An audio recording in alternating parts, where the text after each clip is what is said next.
Irmãos, bom dia a todos. Sejam bem-vindos para mais uma reunião.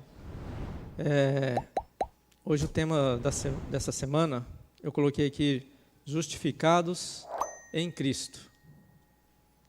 Eu sei que é um tema que já é antigo, poderia colocar outros títulos, né? Justificados pela fé, justificação pela fé, mas eu tive esse sentimento de colocar justificados em Cristo, para mostrar e apontar que a nossa fé, ela precisa estar direcionada a uma pessoa, que é Jesus Cristo, porque Ele é digno de todo louvor, de toda honra e de toda a nossa adoração.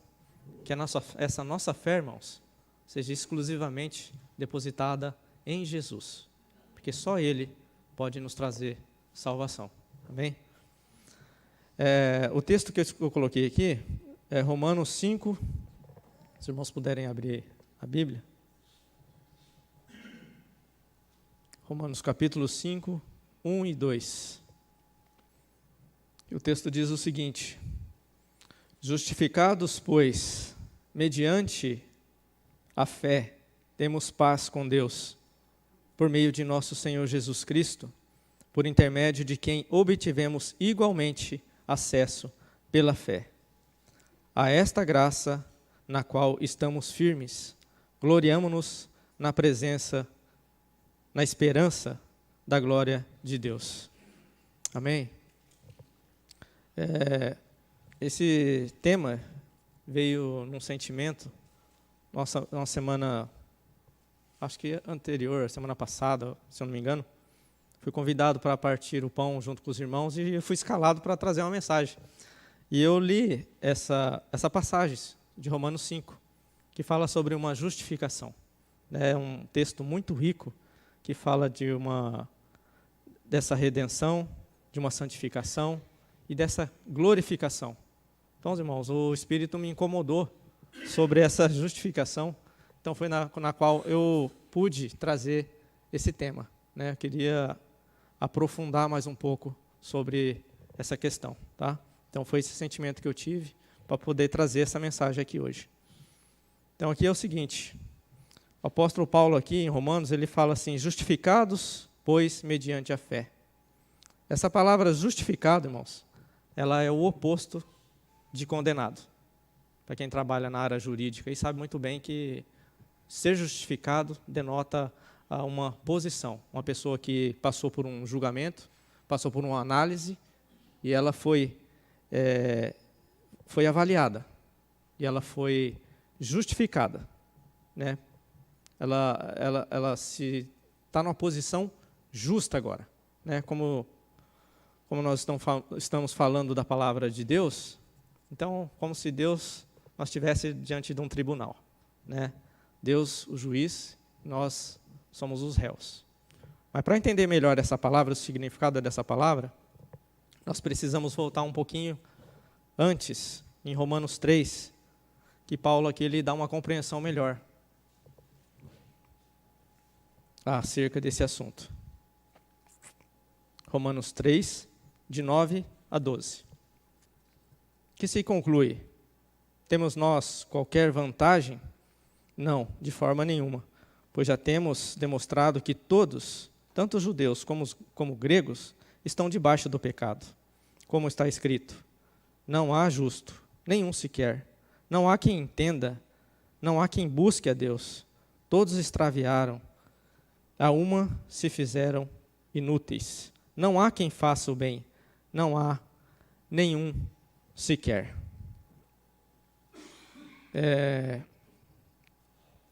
E os judeus, irmãos, também não estão fora dessa sentença, tá? Aqui mais para frente, em Romanos 2,17. Para frente, não, para trás, perdão. Até o 24.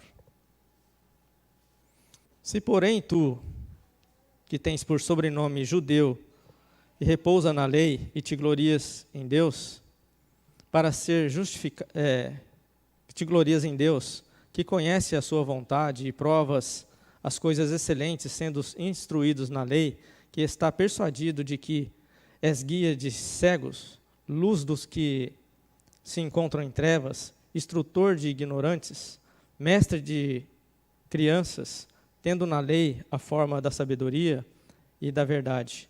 Tu, pois, que ensinas a outrem, não ensinas a ti mesmo? Tu que pregas que não deve furtar e furtas? Dizes que não se deve cometer adultério e cometes? Abominas os ídolos e lhe rouba o templo? Tu que te glorias na lei, desonras a Deus pela transgressão da lei. Pois como está escrito, o nome de Deus é blasfemado entre os gentios por vossa causa. Então aqui o apóstolo Paulo, ele está fazendo uma análise, né, da nossa situação, da nossa condição diante de Deus. Tá?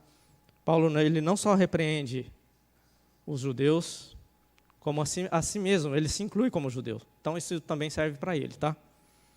E os judeus também são repreendidos pelo Senhor. Vamos ver alguns versículos aqui que falam em Mateus 23, 27 e 28. Ai de vós, escribas e fariseus hipócritas, que sois semelhantes aos sepulcros caiados, que por fora mostram belos, mas interiormente estão cheios de ossos de morte, mortos e de toda imundícia. Assim também vós, exteriormente, pareceis justos aos homens, mas por dentro estáis cheios de hipocrisia e de iniquidade. Agora em Lucas 18, 9. Propôs também esta parábola a alguns que confiavam em si mesmos, por se considerarem justos, e desprezavam os outros. Essa passagem aqui, irmãos, está tratando da parábola do fariseu e do publicano. Aquela oração que o fariseu se gloria, e do publicano, que de uma maneira simples, de uma maneira humilde, se apresenta diante de Deus. Então aqui o fariseu, ele se exalta, ele bate no peito, que fala que ele é justo. Ele paga o dízimo, dá as ofertas, ele tem a justiça em si mesmo. Então essa é uma situação em que nós não podemos cair. Mas infelizmente, nós também estamos incluídos. Nós não temos justiça própria. Isso mostra num quadro revelado em Gênesis, no capítulo 3, versículo 7, que também expressa muito bem essa questão da justiça. Nós, em nós mesmos, nós não temos essa justiça. Uma justiça que condiz com a justiça divina. Amém? Vamos ler o capítulo 3, versículo 7. Abriram-se, então, os olhos de ambos, e percebendo que estavam nus, coseram folhas de figueira e fizeram cintas para si.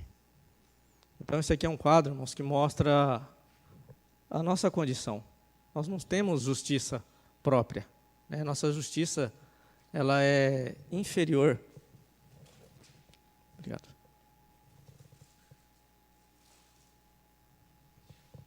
Nossa justiça, ela não condiz com o padrão daquilo que Deus exige, que a gente possa cumprir. Então, Isaías também tem outro testemunho que fala sobre a nossa justiça perante Deus, que está em Isaías 64, 6. Mas todos nós somos como imundo, e em todas as nossas justiças, como o trapo da imundícia, nós murchamos como a folha, e as nossas iniquidades, como um vento, nos arrebatam. Então, irmãos, essa é a conclusão que o apóstolo, no capítulo 3, ele passa a falar da nossa justiça, que é uma justiça que não tem significado nenhum perante Deus. A nossa justiça, ela é comparada a esse trapo de imundícia que fala aqui em Isaías, é uma coisa muito decepcionante, né? Chegar nessa situação em que nós encontramos. Esse trapo de imundícia é usado na antiguidade para poder estancar um ferimento, um sangue, né? Então aquilo ali era descartado, era jogado fora. Então, baseado nessas palavras, nessa descrição dessa justiça, a nossa justiça para Deus é semelhante a esse trapo de imundícia. Para nada serve. Então, em Romanos 5,12, tem outra passagem aqui que fala a respeito dessa conclusão. Romanos 5,12, voltando para Romanos de novo. 5,12 diz o seguinte: portanto, assim como por um só homem entrou o pecado no mundo, e pelo pecado a morte, assim também a morte passou a todos os homens, porque todos pecaram. E aí, Romanos 3,21 agora, até o 23. Mas agora sem lei se manifestou a justiça de Deus, testemunhando pela lei e pelos profetas, para que todos, sobre todos os que creem, porque não há distinção, pois todos pecaram e carecem da glória de Deus. Sendo justificados, até o 23, pois todos pecaram e carecem da glória de Deus. Então essa daqui é a conclusão que o apóstolo Paulo chega acerca da nossa justiça. Então, irmãos, a justificação, ela é a maior necessidade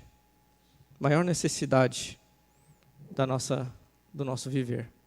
A justificação, ela precisa estar no nosso coração.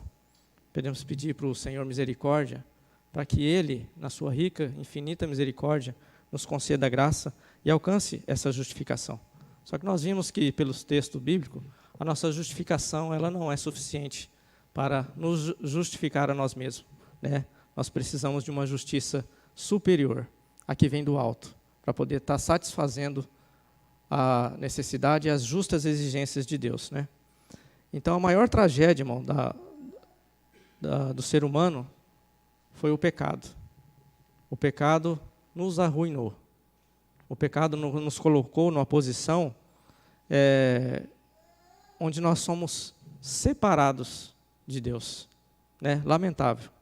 Então, como nós carecemos dessa justificação? Essa justificação,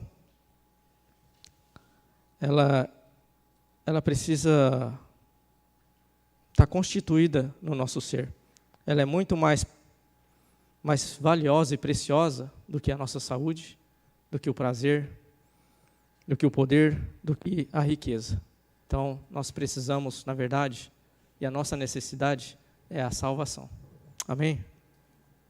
Então, sendo pecadores e injustos, irmãos, inimigos de Deus por natureza, filhos da ira, não podemos salvar a nós mesmos e cumprir os justos requisitos da lei. Então, nessa condição, no capítulo 3, o apóstolo Paulo, aqui em Romanos, ele nos traz uma esperança.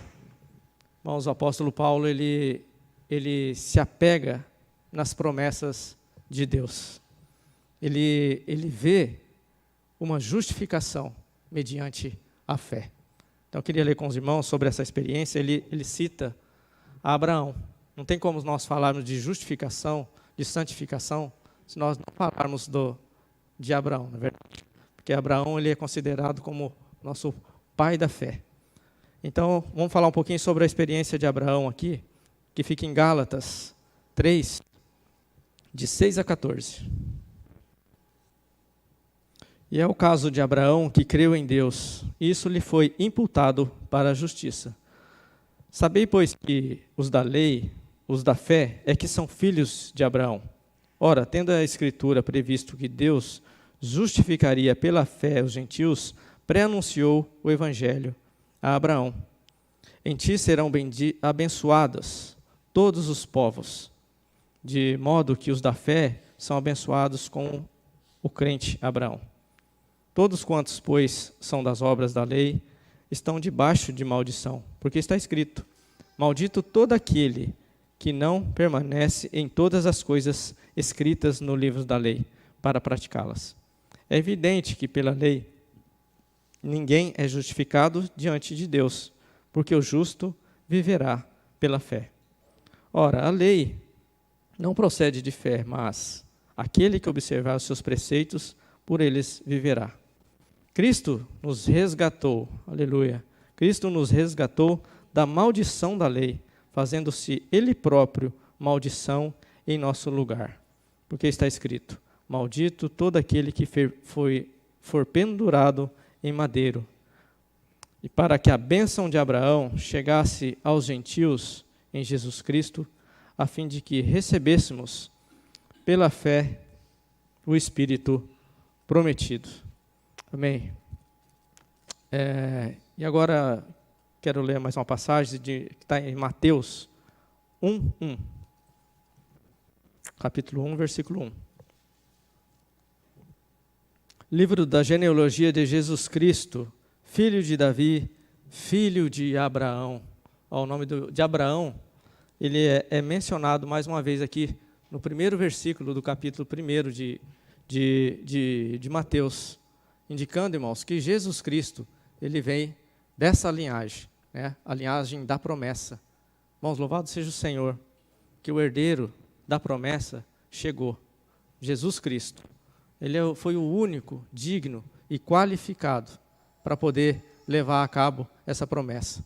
Então foi nessa base que Paulo, ele escreve aos Romanos. Ele fala acerca da justificação pela fé, né? E isso precisa também estar no nosso coração. Irmãos, nós precisamos agarrarmos nas promessas de Deus, né? Isso nos traz esperança. Paulo, ele faz um quadro negativo, né, da nossa situação, da nossa condição, da nossa justiça, que nós não temos justiça própria, uma justiça que não é capaz de cumprir os requisitos de Deus, mas aqui ele nos leva a Abraão. Então eu sou admirado pelos escritos de Paulo. Paulo, ele foi uma pessoa, realmente um vaso precioso nas mãos de Deus, que ele pôde achar em Abraão uma justificação pela fé. Porque os judeus em si, irmãos, eles achavam que a justificação viria pelas obras, né? Mas ele relutou em várias das suas cartas, em Gálatas, a maioria das suas cartas, Romanos.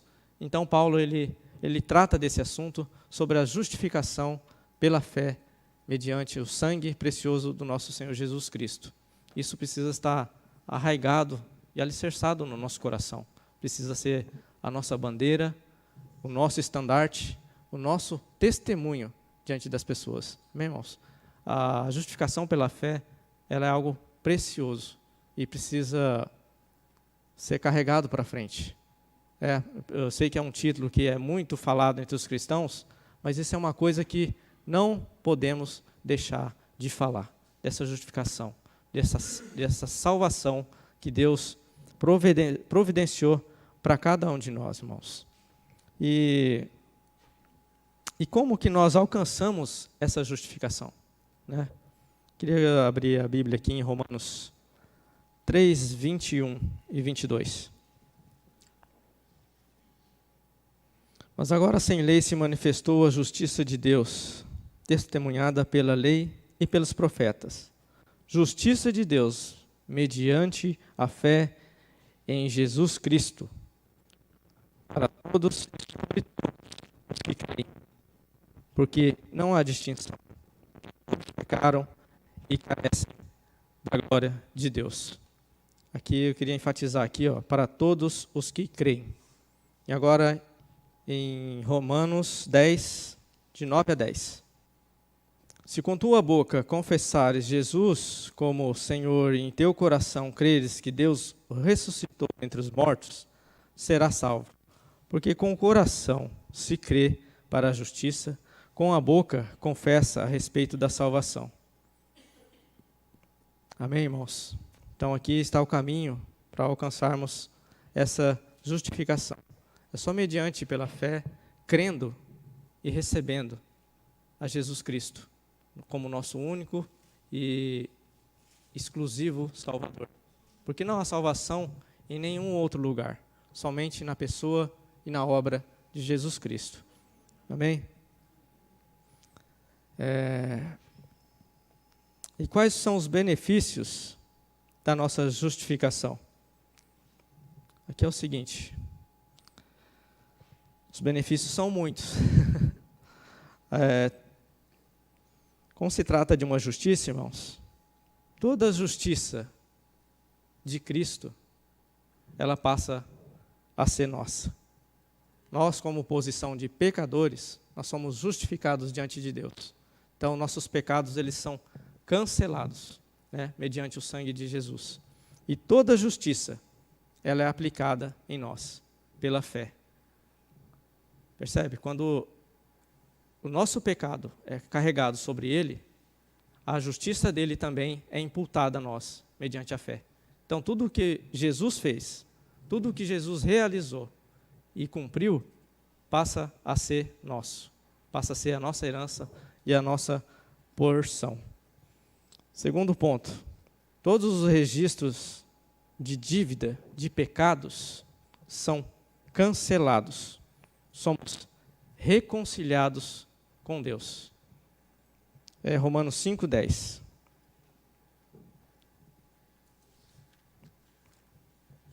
Fala sobre essa reconciliação. Importante ressaltar essa. É um dos benefícios, somos reconciliados com Deus. Romanos 5:10 diz o seguinte: porque se nós, quando inimigos, fomos reconciliados com Deus, mediante a morte do seu Filho, muito mais, estando já reconciliados, seremos salvos pela sua vida. Em Hebreus também, irmãos, vamos lá em Hebreus, capítulo 10, 19, também trata dessa questão. Romanos 10, 19. Hebreus 10, 19. Tendo, pois, irmãos, intrepidez para entrar no Santo dos Santos, pelo sangue de Jesus, pelo novo e vivo caminho que ele nos consagrou pelo véu, isto é, pela sua carne. Amém.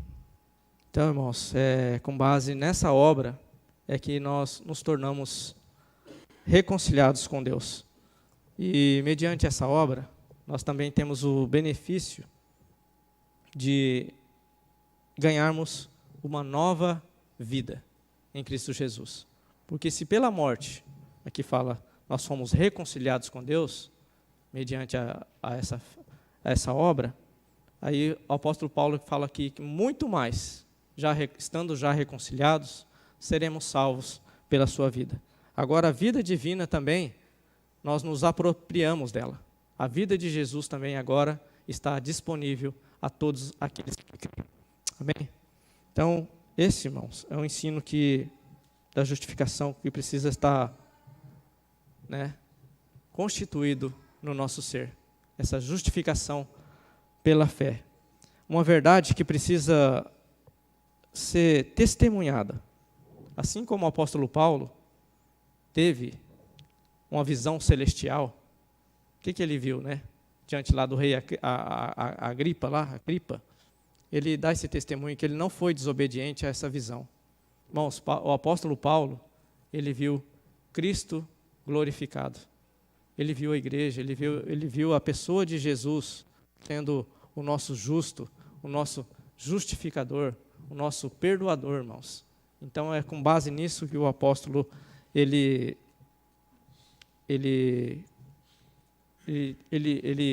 ministra o seu ministério. É baseado nessa base que todo o seu ministério ele é governado. Então, ele fala que não foi desobediente a esta visão.